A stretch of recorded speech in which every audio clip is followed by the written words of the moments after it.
കാത്തിരുന്ന് കിട്ടിയ ഭാര്യ. എപ്പിസോഡ് 5. പെണ്ണ് കണ്ട് വീട്ടിൽ വന്നിട്ടും പെണ്ണ് പറഞ്ഞതൊന്നും മനസ്സിൽ നിന്ന് പോകുന്നില്ല. അവൾ എന്നെ വിളിച്ചത് ഞുണ്ണിയെന്ന്. എന്തൊരാക്ഷേപം! ഇവളെ കെട്ടിയാൽ ദേഷ്യം വരുമ്പോഴൊക്കെ എന്നെ ഞുണ്ണിയെന്നേ വിളിക്കൂ. കണ്ടിട്ട് എളുപ്പത്തിൽ ദേഷ്യം വരുന്ന സ്വഭാവക്കാരിയാണെന്ന് തോന്നുന്നു. അങ്ങനെയാണെങ്കിൽ ഞുണ്ണി എന്ന പേര് എനിക്ക് സ്ഥിരമാകും. അയ്യോ, ഓർത്തിട്ട് തലവെരുക്കുന്നു. ഈ പെണ്ണിനെ കെട്ടിയാൽ അതെനിക്കൊരു 8ന്റെ പണിയായിരിക്കും. പെണ്ണിന് നിന്നെ ഇഷ്ടമായോടാ? ചെന്ന് കയറിയ പാടെ അമ്മ ചോദിച്ചു. ഇഷ്ടമാകില്ല എന്നാണ് എൻ്റെ പ്രതീക്ഷ. കൂടെ ആണിയിൽ തൂക്കുന്നതിനിടയിൽ ഞാൻ പറഞ്ഞു, അതെന്താ? വലിയ കാശുകാരാ. കാശിന്റെ കാര്യത്തിൽ നമ്മൾ മോശമല്ലല്ലോ. അമ്മ ആഞ്ഞൊരു തള്ളു. കേട്ടാൽ തോന്നും അംബാനിയുടെ ചേച്ചിയാണെന്ന്. ഭർത്താവ് അദാനിയുടെ കൊച്ചച്ഛൻ. എനിക്ക് കിട്ടുന്നത് മാസം 18,000 രൂപ. ബ്രോക്കർ വർക്കിയുടെ ഗുണ്ടാപ്പിരിവ് കഴിഞ്ഞ് ബാക്കി വരുന്ന തുച്ഛമായ തുക കൊണ്ട് 25 സെന്റിൽ കഴിയുന്ന കുടുംബമാണിത്. കാശിന്റെ കാര്യത്തിൽ മോശമല്ലത്രേ. ഞാൻ അമ്മയെ തറപ്പിച്ചൊന്ന് നോക്കി. കാര്യം മനസ്സിലായ അമ്മ ഇതെങ്കിലും നടത്തിത്തരണേ കൃഷ്ണ എന്നുള്ളൊരു പ്രാർത്ഥനയുമായി വേഗം വീടിനകം പോയി. നിന്റെ പ്രായത്തിൽ എനിക്ക് കുഞ്ഞുങ്ങൾ 2, അത് ഓർമ്മ വേണം. അച്ഛനാണ്. വയസ്സാം കാലത്തിരുന്ന് വീരവാദം അടിക്കുകയാണ്. ഇങ്ങനെ ചാരുകസേരയിൽ കിടന്ന് അലറിയിട്ട് കാര്യമില്ല. ഫീൽഡിൽ ഇറങ്ങി തിരക്കി കണ്ടുപിടിക്കണം. അങ്ങനെയാണ് നല്ല അച്ഛന്മാർ.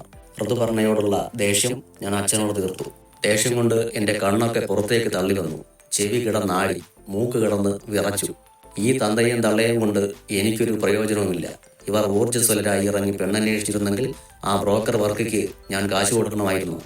എന്നിട്ട് ചാരുകസേരയിൽ കിടന്ന് ആജ്ഞാപിക്കുകയാണ്, കെട്ട് കെട്ട് എന്ന്. കെട്ടാൻ പറയുമ്പോൾ കെട്ടായതെന്ത് കർത്തനം. വീട്ടിൽ കയറി വെള്ളമുണ്ടും വെള്ള ഷർട്ടും അഴിച്ച് ചുരുട്ടിക്കൂട്ടി തറയിലിട്ട് ചവിട്ടി. പെണ്ണ് കാണലിന് പോകാൻ വാങ്ങിച്ച യൂണിഫോമാണ്. ഇനി ഇതിന്റെ ആവശ്യമില്ല. ഇതോടെ നിർത്തി ഈ നശിച്ച പെണ്ണ് കാണൽ. ബുദ്ധനും ശ്രീനാരായണ ഗുരുവും ഭാര്യ എന്ന ചങ്ങലയെ അഴിച്ചു കളഞ്ഞപ്പോഴാണ് മഹാത്മാക്കളായത്. ഞാനും അവരുടെ വഴിക്ക് തന്നെ. ഉപേക്ഷിക്കാൻ എനിക്കൊരു ഭാര്യയില്ല. എങ്കിലും എനിക്ക് അവരെ പോലെ ഉയരാൻ പറ്റും. എനിക്കത് മതി. നേരെ ഫോണെടുത്ത് ബ്രോക്കർ വർക്കിയെ വിളിച്ചു പറഞ്ഞു, നിന്നെ ഇനി ഈ ഏരിയയിൽ കണ്ടുപോകരുത്. ഷർട്ടും പാൻറ്റും ഇട്ട് പുതിയൊരു മനുഷ്യനായി ഹോട്ടലിലേക്ക് തിരിച്ചു. ഇപ്പോൾ മനസ്സിന് നല്ല ആശ്വാസം. ഹോട്ടലിന് മുമ്പിലുള്ള പാർക്കിംഗ് ഏരിയയിൽ ബൈക്ക് ഒതുക്കി തിരിഞ്ഞപ്പോൾ മുന്നിൽ സെക്യൂരിറ്റി കുംഭകർണൻ നിൽക്കുന്നു. രാവിലെ വന്ന് കസേരയിലിരുന്ന് ഒറ്റ ഉറക്കമാണ്. ഭക്ഷണം കഴിക്കാനേ ഉണരൂ. ഇന്ന് എന്ത് പറ്റിയോ ആവോ? സാർ, പെണ്ണ് കാണലൊക്കെ എന്തായി? കുംഭകർണൻ പേസ്റ്റിന്റെ പരസ്യത്തിലേതുപോലെ വിടർന്ന് ചിരിച്ചുകൊണ്ട് ചോദിച്ചു. ആരടാ ഇവനോടൊക്കെ ഇത് വന്ന് വിളമ്പിയത്? ഞാൻ രഹസ്യമായി വച്ചിരുന്നതാണല്ലോ. മിസ്റ്റർ കുംഭകർണൻ. യെസ് സാർ, ഞാൻ ഈ സ്ഥാപനത്തിന്റെ മാനേജറാണ്. അതാർക്കാ അറിയാത്തത്?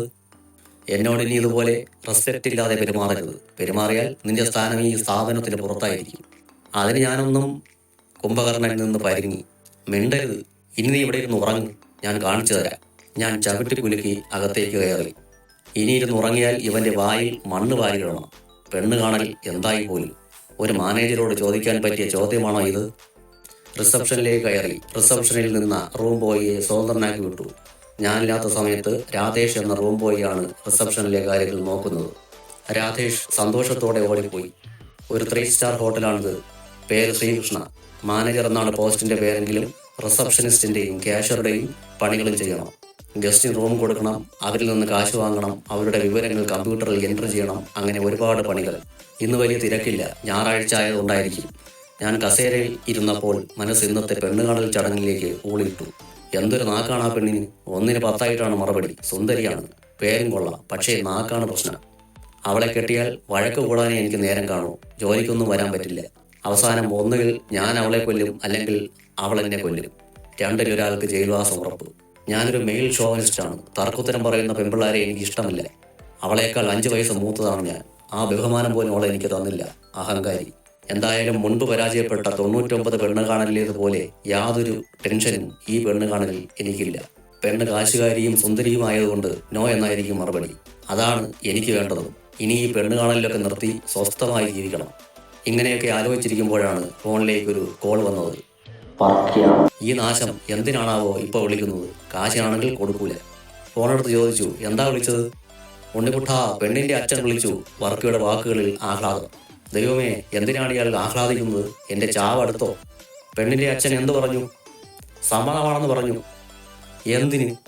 ഈ കല്യാണത്തിന്. എൻ്റെ പരദൈവങ്ങളെ! ഞാൻ തളർന്ന് കസേരയിൽ നിന്ന് താഴേക്ക് പതിച്ചു.